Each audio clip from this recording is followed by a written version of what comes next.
I am Russell Faucette with the Stern team at Omada Real Estate, and I'm here with Mandi Henriod of Wise Home Lending. Let's first jump into rates. I mean, we always do it, right? I feel like we feel like broken records at this point, but what happened? The Fed met.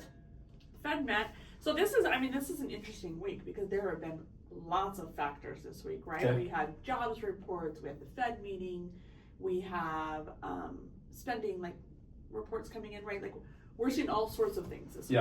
It's a hot week. To the point that we like locked everybody on Monday morning because we felt like we were walking into like a Russian roulette week. But so far it's actually just been like this, and it's basically a net negative or net zero right now. The Fed did very much as we expected, said no need to lower rates. Right. The belief is still that inflation is an issue and jobs are still strong and people are still buying stuff. Right. So I always feel torn because we talk to everybody out in the world, right? And I often am like, really? Are we feeling like a strong? But I mean, numbers are still solid. Well, and that's the thing, right? So like, so I was asked the other day, like, how's the real estate market doing? And like, it's actually stable. Yeah. Rates are at average rates. Yep. Prices are holding. There's negotiating happening between buyer and seller. Yeah. Prices aren't really falling. They're not going through the roof. Like, it's actually the best buyer's market I've seen in a long time. Right. I don't know if you feel the same way. Yes, I do. I feel like after 30 years of lending, it's been a long time since I've seen a buyer's market in our market. And it's the first time I feel like it's actually a pretty good time to be a buyer. Right. Which brings me to the question of the day. Yes. So I actually really, really hate this question. And it's probably one that we get as real estate agents more than anything. Okay. Is now a good time to buy? Or on the flip side, is now a good time to sell? What? Does your crystal ball not tell you? I want to dive into a little bit more of why that's not as easy of an answer, right, as maybe you would think it, should be, or like you said, a crystal ball. Right. But I mean, what do you say if someone says, "Is now a good time to buy"? I say, the question isn't whether or not it's a good time to buy; it's whether or not it's a good time to buy for you. Right. Right. I think everyone's situation is different, and if you can afford to buy, it's always a good time to buy. Right. Because the general trend is always upward in prices. Now, we have some clients that it is not sustainable for them to buy, and we'll tell them to hold right now, right? In hopes that maybe, there are a lot of things going on in Utah where there's talk about finding a way to do affordable housing and things like that. Right. Hopefully some solution comes to play. But if you can afford to buy, right, I think the answer always is, then it's the right time to buy. Right. So with that, I think a lot of the times we automatically assume, or I guess we have to look at different categories also, right? Of like, where are you at in your home ownership journey?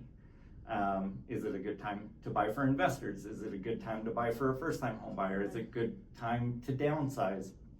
So like you said, for you, like, that's a loaded question on whether or not it's a good time to buy.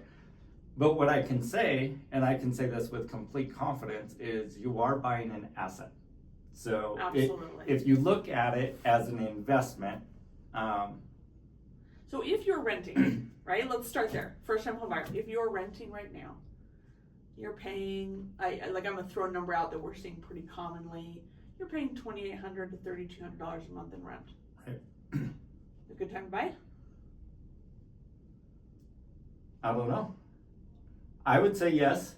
I was gonna say, like, if you're making that kind of a rent payment, it's probably a good time to buy, right? If you're paying $800 a month and you feel stretched at that, this is probably not the time to buy. So what do you say to the person though that's renting the single family home for $3,000 a month? Right. And they want to go buy and can't buy what they're renting. That's what I think a lot of people struggle getting their head around. Yeah, but 100% of what you're paying in rent is going nowhere. Right. So yes, to buy the same house might be $3,600 a month, but if you can afford to do that, you're actually gaining something. Whereas if you're renting that house at $3,000, you're just throwing away $3,000 for the most part, right? Right. Yeah, I don't know of any tax benefit. I don't know of any. There is no leverage on your money at that point. That's what I think. Right. And so that's when it's like, okay, for first-time home buyers, kind of my recommendation is you have to get into the game. Like you just flat out, like your first home, I mean, use all the cliches, right? Like, or the sayings, your first home is not your dream home, or, you know. But the stair step, but you've got to take a step in. It's actually true, because otherwise, like if you don't do it early, you're going to be priced out later. Because as we look at data, home prices will go up, rent will go up. Now from year to year, it might go down a little bit, right? We might have a tick. Which I think I heard somebody say recently, that rent is down slightly. A little bit. Okay, is that what you're seeing? I was surprised, because I still see those numbers and think, wow, that's expensive, but. Yeah, it is a little bit down, but at the same time, it is still that's for the next year. Right. And so you want to get into the game, and so is now a good time to buy if you can afford it and you can make the monthly payment? Like, absolutely. I would forego other luxuries or other things to be able to get into the game, because in real estate as an investment, there's really nothing else that you can put down 3.5% and get the appreciation on the entire value of, $400,000. Right. And I think that's, okay, so it's sort of like Mount Olympus. You did Mount Olympus recently, right? Is it easier to take little steps or one great big giant step? Because if anybody's been on Mount Olympus, like that's how that climb feels sometimes. Is like, let me, Yeah. It's easier to do stair steps and still get to the same place. But if you're waiting, that start point just keeps getting higher and higher. Your first step just gets more expensive. Right. Yeah. And so it's, well, I want to take the tram up. Well, the tram costs money. Like you can go up by taking steps, or you can pay a lot of money later. Trams to Mount Olympus? I'm in. No, there are. There's not. So I'm gonna build that. That's my next venture. Such a great view, but man, that climb. Yeah. So what about the move-up buyer? That is like, okay, we're trying to. Really, if you're asking this question, you're trying to time the market, and you're probably asking, is it a good time to sell? Is it a good time to buy? So is this a move-up market? And we're in that with a lot of clients. Again, it depends on each individual, right? But I do have a lot of clients right now that have outgrown their property, right? They've added a couple of children in the last 5 years, or whatever the case might be, or they need to downsize, one or the other, right? But there's something, their young toddlers are now hitting school age, and now they really care about where the neighborhood is in the school, whatever that might be. We're actually seeing a lot of people, even though they have those, 2.5-3% rates, making those hard choices about making a move, because it is more affordable to make that move up now, right? You can still sell your home pretty reasonably, and the upside on the bigger house is bigger than the upside on the smaller house, right? It's what you were saying about the appreciation. Yeah. The percent of appreciation on a $500,000 house each year is more money than a $250,000 house. Right. And let me ask you the question then for them. Where am I going with this? So, in a buyer's market, is it better to be a buyer or a seller? I think once you own it, doesn't matter. Yeah. But because you may give discounts on the sale of your home, but you probably get discounts on your new purchase. Do you feel like that's true? Yes. So or if it's a seller's market, you'll get more from your house and you'll pay more for your house. Right. So that's kind of where I was going is, let's say, okay, it feels more like a buyer's market, right? As far as the numbers. Yeah. So it's a good time to buy, but that means there's less competition. Most people feel like it's not a good time to buy. That's why there's no competition, and it is a good time to buy. So then it's like, well, then that means it's not a good time to sell. Again, if you're a move up, Yeah.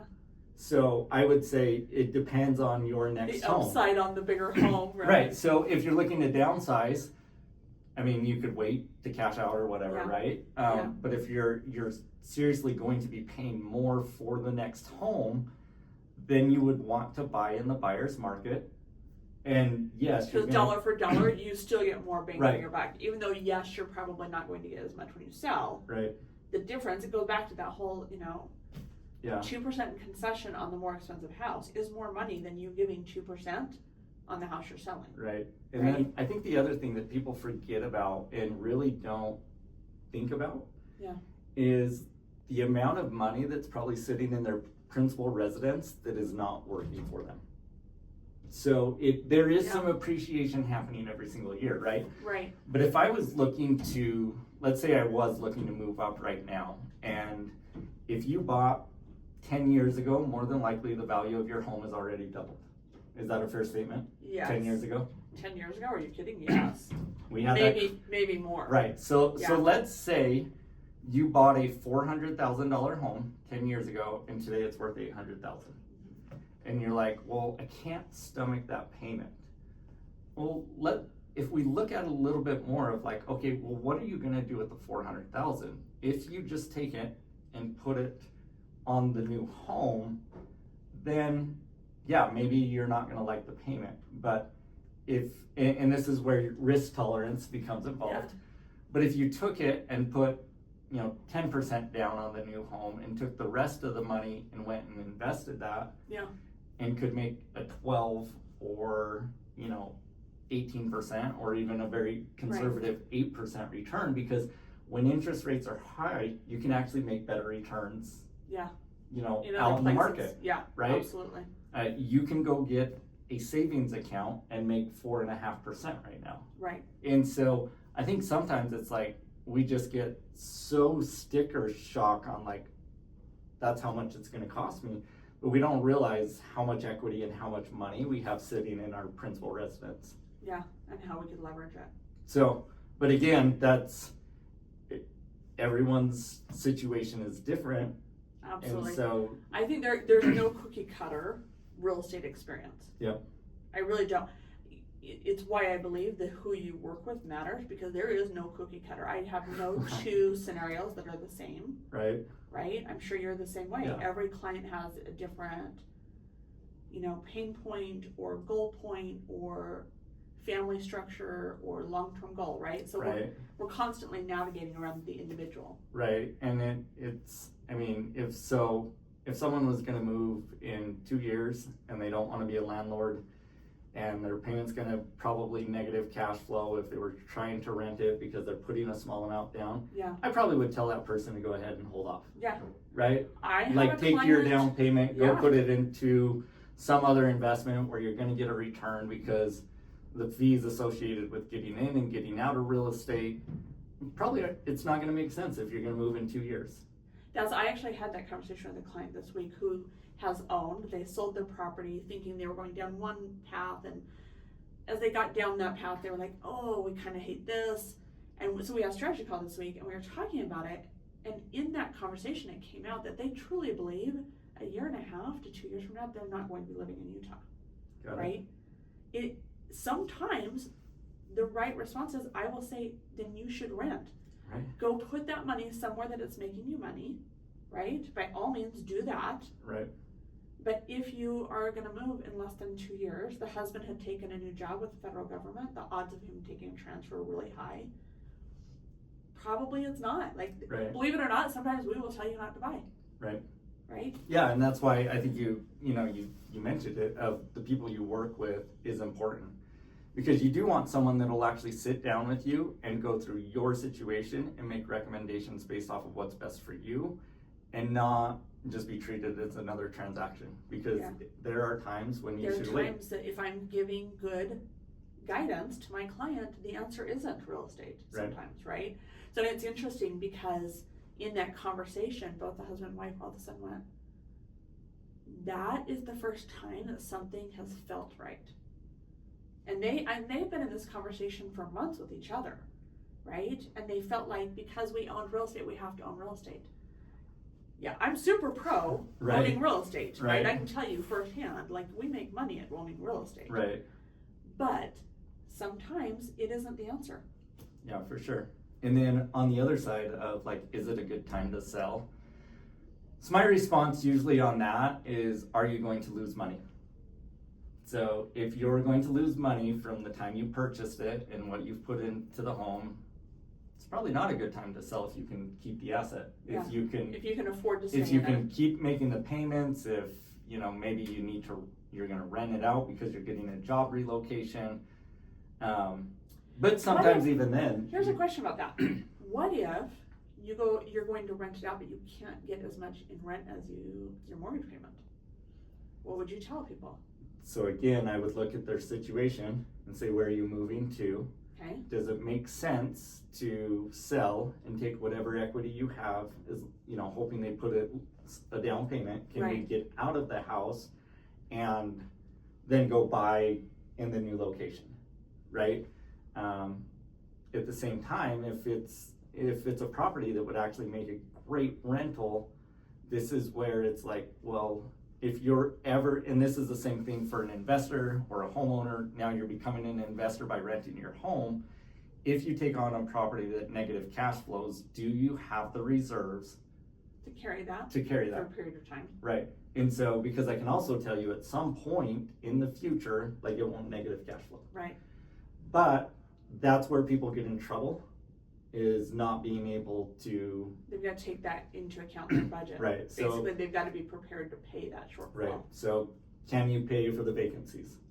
Is there anything that maybe is going to need repair in the next 10 years? Because if you're negative cash flow right now, you are going to need to look at that as at least a 10-year investment, because that's probably how long it's going to take for rents to catch up, or refinancing whatever in the future. But I would say, like, negative cash flow is not necessarily a good thing, but it's not necessarily a bad thing either. And that's as long as you can afford it, as long as you can afford the long game. Right.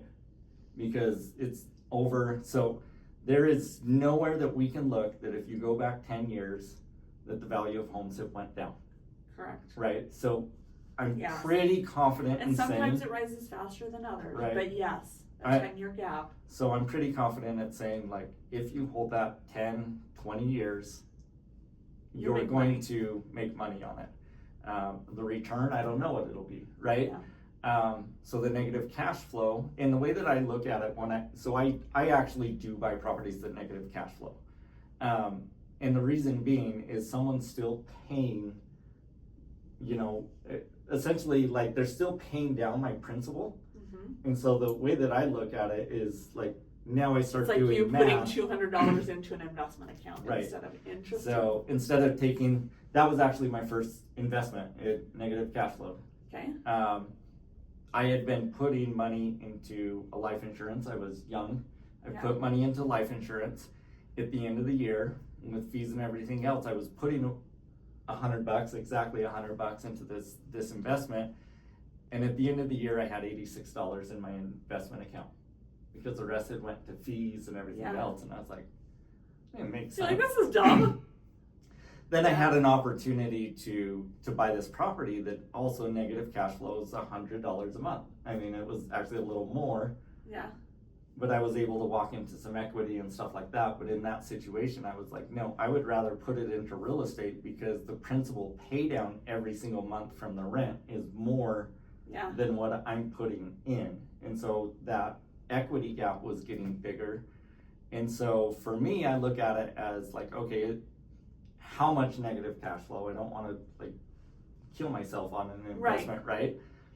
But I'm willing to go a little negative as long as I have the reserves. If I get to the point where it's like, oh, my reserves are tapped out, at some point I would definitely get to where I would say no, like, I'm not buying another negative cash flow property until these cash flow. Right.